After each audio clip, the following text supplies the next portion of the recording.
अस्सलाम वालेकुम। वालेकुम अस्सलाम व रहमतुल्लाहि व बरकातुहू। कल सब मुझे अपनी बेटी के बारे में पूछना है। जी फरमाइए। 4 साल की है और डॉक्टर कहते हैं कि ये ऑटिस्टिक है, लेकिन ये बहुत कुछ बोलती है, लेकिन दोबारा कहिएगा। 4 साल की बेटी है, क्या है उसको? डॉक्टर यहाँ के डॉक्टर कहते हैं ये ऑटिस्टिक है, जैसे स्पीच एंड लैंग्वेज का डिले है। मैं समझ गया जी, तो उसके लिए प्लीज रहनुमाई करें। 4 साल की बेटी है, अभी तक बोलने में क्या महसूस, क्या ज़बान अटकती है उसकी, या वो बोल ही नहीं सकती, ये स्लो है? पढ़ती है और काउंटिंग अल्फाबेट्स बहुत कुछ पढ़ती है, लेकिन हमसे बात नहीं करती। अच्छा, तो उसके बहन भाई और भी हैं? जी, उसके 2 भाई हैं, उससे बड़े हैं। तो वो बच्चे माशाल्लाह तेज़ हैं? जी, बहुत तेज़ है माशाल्लाह। तो ये 4 साल की बेटी शुरू ही से ये स्लो है? जी। तो बाकी इसकी नींद वगैरह ठीक होती है बच्ची की? जी, बच्ची सोती वगैरह बिल्कुल ठीक है? ये रात को अक्सर जाग जाती है और फिर खेलती रहती है और फिर लॉन्ग पीरियड के बाद सोती है, जैसे 4-5 घंटे के बाद। अच्छा, तो खुराक की क्या बच्चे की क्या है? ये खाना भी कम ही खाती है। मुझे कितना वजन है बच्ची का?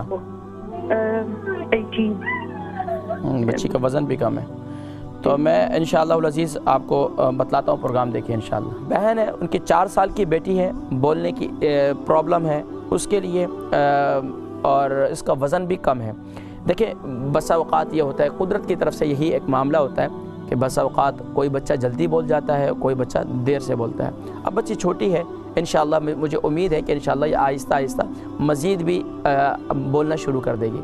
लेकिन बसा औक़ात हाफ़ज़े की कमज़ोरी होती है, तालू नीचे होता है, तो उसकी वजह से ये प्रॉब्लम होती है।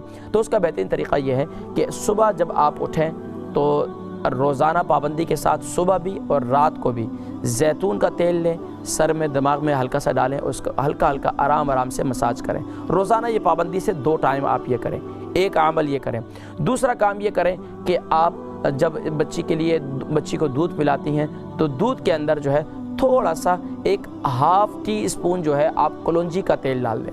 1/2 टी स्पून कलौंजी का तेल डालें और बच्ची को वो पिलाएं। अगर बच्ची ऐसा ना पिए, दूध के अंदर ना पिए, बस औक़ात बच्ची दूध भी छोड़ देती हैं, तो उसके लिए तरीक़ाकार ये है, फिर शहद के अंदर थोड़ा सा कलौंजी का ऑयल, यानी कि 1/2 टी स्पून, यानी टी स्पून का चौथा हिस्सा, यानी 1 टी स्पून होता है उसका चौथा हिस्सा कर लें, इतना कलौंजी का तेल हो और इसी तरीके से साथ में शहद हो 1/2 टी स्पून। ये दोनों को मिलाकर बच्ची को पहले ऐसे पिला दें, ऊपर से दूध पिला दें। तो इंशाअल्लाह ये 7 दिन ये अमल करें, मुझे यकीन है अल्लाह की बारगाह से कि इंशाअल्लाह अज़ीज़ बच्ची की आहिस्ता आहिस्ता जो ये तकलीफ़ है, और बच्ची ख़ुद ब खुद इंशाअल्लाह उसके अंदर आप देखेंगे कि ख़ुद ब खुद इंशाअल्लाह बहुत तब्दीली आएगी और बच्ची इंशाअल्लाह बोलना शुरू कर देगी, और यहाँ तक कि बच्ची की भूख भी खुलेगी इंशाअल्लाह।